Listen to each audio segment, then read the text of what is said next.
ایک واقعہ ایسے بھی نگاہ سے گزرا کہ آپ نے فرمایا کہ وہ یمن کے راستے کی طرف چلے ہیں اور یا رسول اللہ وہ آپ سے بچنے کے لیے سوسائڈ کرنا چاہتے ہیں، یعنی یہ کہ وہ کنویں میں کودنا چاہتا ہے۔ جیسے ہی میرے آقا علیہ الصلوۃ والتسلیم نے یہ سنا، میرے آقا علیہ الصلوۃ والتسلیم اتنی تیزی کے ساتھ اس کی طرف دوڑے۔ روایتوں میں آتا ہے کہ آپ نے جو اپنے کاندھے پہ چادر اوڑھی تھی جسم پہ، آپ کے بھاگنے کی وجہ سے وہ زمین پر آ جاتی، اتنی تیزی سے بھاگے، اور اس سے پہلے کہ وہ کنویں میں چھلانگ لگاتا میرے آقا علیہ الصلوۃ والتسلیم اس کے قریب پہنچے اور پیچھے سے جا کے اس کے جو ہے دونوں گالوں پہ اس طریقے سے میرے آقا نے ہاتھ رکھ دیے، اور جب میرے آقا علیہ الصلوۃ والسلام نے ایسے ہاتھ رکھے اس کے پورے جسم پورے گالوں پہ ٹھنڈک محسوس ہونے لگی، کیونکہ روایتوں میں آتا ہے کہ جب کسی ایمان والے پہ میرے آقا ہاتھ رکھتے وہ ٹھنڈک کے ساتھ ساتھ خوشبو بھی محسوس کرتا، لیکن جب کسی کافر پہ ہاتھ رکھتے وہ صرف وہ ٹھنڈک محسوس کرتا، ایمان کے کافر ہونے کے خوشبو محسوس نہیں کرتا۔ تو میرے آقا علیہ الصلوۃ والسلام جب ہاتھ رکھے اس نے کہا کون؟ تو میرے آقا نے فرمایا اتنا خوبصورت چہرہ جہنم میں جلے یہ مجھے کیسے گوارا ہوگا،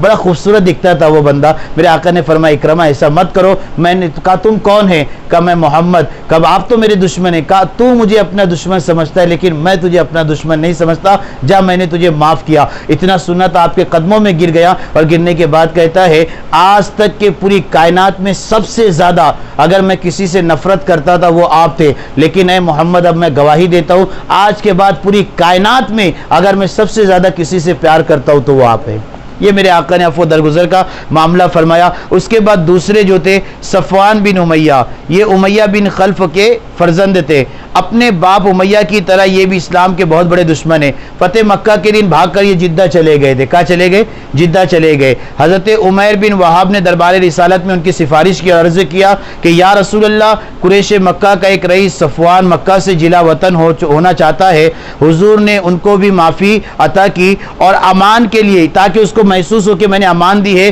حضور نے اپنا امامہ شریف دے دیا، اور وہ امامہ مقدس جب آپ تک کے لے گئے جدہ میں لے گئے اور صفوان کو مکہ لے کر آئے۔ صفوان جنگ حنین تک مسلمان نہیں ہوئے تھے، لیکن اس کے بعد جنگ حنین میں جو ہے میرے آقا کے امامے کی برکت سے انہوں نے بھی اسلام قبول کر لیا۔ اسی طریقے سے ایک کعب بن زہیر تھے، یہ بھی سن ہجری 9 میں جو ہے اپنے بھائی کے ساتھ مدینہ شریف تشریف لائے اور وہ جو ہے مشرف با اسلام ہو گئے۔ اسی طریقے سے جو ہے اور کچھ نام ملتے ہیں، ایک بندے کا نام ملتا ہے حزل کر کے، یہ بندہ بھی تھا جس کے حوالے سے میرے آقا نے فرمایا تھا کہ یہ جہاں ملے اسے قتل کر دو، تو اس میں سے یہ 6 میں سے ایک کو قتل کیا گیا، 2 کو قتل کیا تھا غالباً، تو اس میں حزل بھی تھا۔ تو یہ بندہ کیا ہوا، یہ گیا اور جا کے خانہ کعبہ کے غلاف میں چھپ گیا،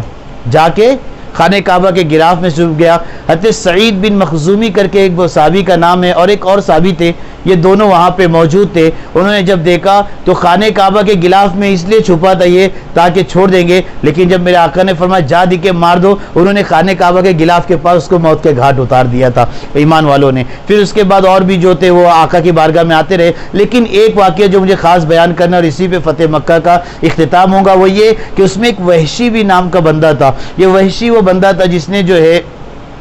جنگ احد میں آقا علیہ الصلوۃ والسلام کے سب سے چہیتے چچا حضرت امیر حمزہ رضی اللہ تبارک و تعالیٰ عنہ کو شہید کیا تھا۔ میرے آقا کو بڑی تکلیف ہوئی تھی، تو یہ بندے کو کا بھی نام اس لسٹ میں تھا کہ جہادی کے سے موت کے گھاٹ اتار دینا۔ تو جیسے یہ بندے کو پتہ چلا یہ خود سے جو ہے آیا اور سیدھا اللہ کے رسول کی بارگاہ میں کھڑے ہو گیا۔ اب سوچے کسی بندے کا نام بل ایک لسٹ میں ہو، جہادی کے وہاں مار دیا جائے، کیا بندہ کبھی اپنے سامنے آئے گا؟ اس سے سمجھ میں آتا ہے بندے کی جرأت کتنی ہوگی، اس کا نڈر پن کتنا ہوگا۔ آنے کے بعد کہتا ہے کہ آپ مجھے معاف کر دے۔ میرے آقا نے ان سے پوچھا کہ اپنی زبان سے تم سناؤ کہ امیر حمزہ کو کیسے شہید کیا گیا، وہ تمام چیزیں بتائی۔ میرے آقا کے آنکھوں میں آنسو آئے۔ میرے آقا نے فرمایا ٹھیک ہے میں تجھے معاف کر دوں گا، لیکن ایک شرط ہے تو اسلام قبول کر لے۔ انہوں نے کہا دیکھو آپ کو معاف کرنا ہے معاف کر دے، میں اسلام قبول کرنے والا نہیں ہے۔ آپ نے کہا کیوں نہیں قبول کرتا ہے؟ کہا میں اس وجہ سے قبول نہیں کر رہا ہوں کہ اگر میں نے اسلام قبول کر لیا تو میں نے کفر کی حالت میں اتنے بہترین انسان کا میں نے قتل کیا ہے جسے دنیا حضرت امیر حمزہ کے نام سے یاد کرتی ہے۔ مجھے ایسا لگتا ہے میں نے اسلام قبول کر لیا اور اگر میرے اللہ نے مجھے معاف نہیں کیا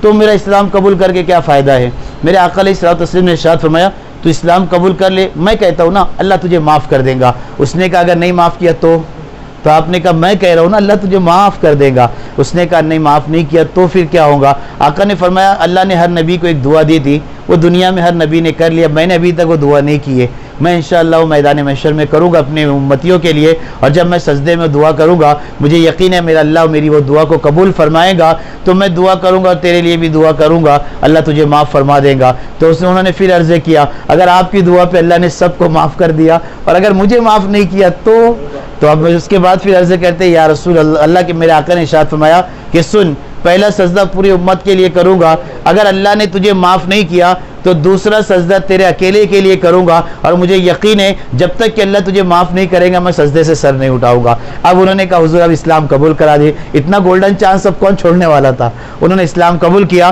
پھر جب حالت اسلام میں آ گئے یعنی اسلام قبول کر لیا تو حالت اسلام میں انہوں نے کائنات کے سب سے بدترین انسان کو جو ہے موت کے گھاٹ اتارا، جس نے میرے آقا کے علیہ الصلوۃ والتسلیم کے پردہ فرمانے کے بعد اعلان نبوت کیا کہ میں نبی مسلمہ کذاب، حالت ایمان میں اس کو انہوں نے قتل کیا، اور کہتے تھے مجھے اللہ کی ذات سے امید ہے کہ میں نے کفر کی حالت میں جس اچھے انسان حضرت امیر حمزہ کو شہید کیا تو میں نے آج اس بدترین انسان کو میں نے جو موت کے گھاٹ اتارا، مجھے یقین ہے اللہ اس میرے کارنامے کی وجہ سے میری اس خطا کو معاف فرما دے گا۔ یہ پورا فتح مکہ کا جو ہے میں نے بڑے اختصار کے ساتھ واقعہ بیان کیا، ورنہ فتح مکہ میں اور بھی بہت ساری چیزیں ہیں، لیکن رب قدیر کی بارگاہ میں دعا کرتا ہوں اللہ عز و جل فاتح مکہ کے جو ہے ان تمام جو ہے کارناموں کو اپنی بارگاہ میں قبول فرمائے، اور اللہ عز و جل جو ہے جتنے بھی اس جنگ میں شریک رہے تمام کو اللہ اس کی بہتر جزا عطا فرمائے، اور ان کے صدقے توسل سے اللہ ہمارے اندر بھی جرأت و بہادری عطا فرمائے، اور جتنے بھی یہ لوگ دیکھ رہے ہیں اللہ عز و جل ان کے اور جو اس وقت یہاں موجود ہے تمام کو بھی یہ جذبہ صادق عطا فرمائے، اور رب قدیر جل جلالہ کی بارگاہ میں دعا کرتے ہیں اور کہ اللہ عز و جل جتنے بھی چینل کو دیکھتے ہیں اللہ ان تمام کو شاد رکھے آباد رکھے۔ بس جو ہے اس موقع پہ فتح مکہ والوں کے لیے ایک شعر کہتا ہوں، فتح مکہ 20 رمضان المبارک کو ملی، فاتح مکہ کے چہروں کی مسرت کو سلام، یعنی جنہوں نے مکہ کو فتح کیا ان کے چہرے کی جو مسرت تھی ہم انہیں سلام پیش کرتے ہیں کہ واقعی میں انہوں نے بہت بڑا کارنامہ جو ہے انجام دیا۔ رب قدیر ہم تمام لوگوں کو کہنے سننے سے عمل کرنے اور اسے لوگوں میں عام کرنے کی توفیق رفیق عطا فرمائے۔ جو احباب یہ چینل دیکھ رہے ہیں ان سے گزارش ہے کہ ہمارے اس چینل کو سبسکرائب کرے، شیئر کرے، لائک کرے، اور جو ہے کمنٹ بھی کرے، اگر اس میں کچھ باتیں اگر آپ کو نہیں سمجھ میں آئی ہے تو کمنٹ کرے، انشاءاللہ عز و جل آپ کو ضرور سمجھائی جائے گی۔ رب قدیر ہم تمام لوگوں کو کہنے سننے سے عمل کرنے اور اسے لوگوں میں عام کرنے کی توفیق رفیق عطا فرمائے۔ رب قدیر جل جلالہ اہل سنت کی جتنی بھی تنظیمیں کام کر رہی ہے تمام کو فاتح مکہ کے صدقے توسل سے دن 11ویں رات 12ویں ترقی عطا فرمائے، بالخصوص اللہ عز و جل تحریک سنی دعوت اسلامی کو دن 11ویں رات 12ویں ترقی عطا فرمائے، اور تحریک کے پیغام کو اللہ عز و جل دنیا کے گوشے گوشے تک پہنچانے کی توفیق عطا فرمائے، اور تحریک کے امیر حضرت علامہ مولانا حافظ قاری محمد شاکر علی نوری صاحب کی ملامت ذی العلی کو دراز کی عمر بالخیر عطا فرمائے، ان کا سایہ ہم پہ تادر قائم و دائم فرمائے۔ السلام علیکم ورحمۃ اللہ وبرکاتہ۔ مصطفیٰ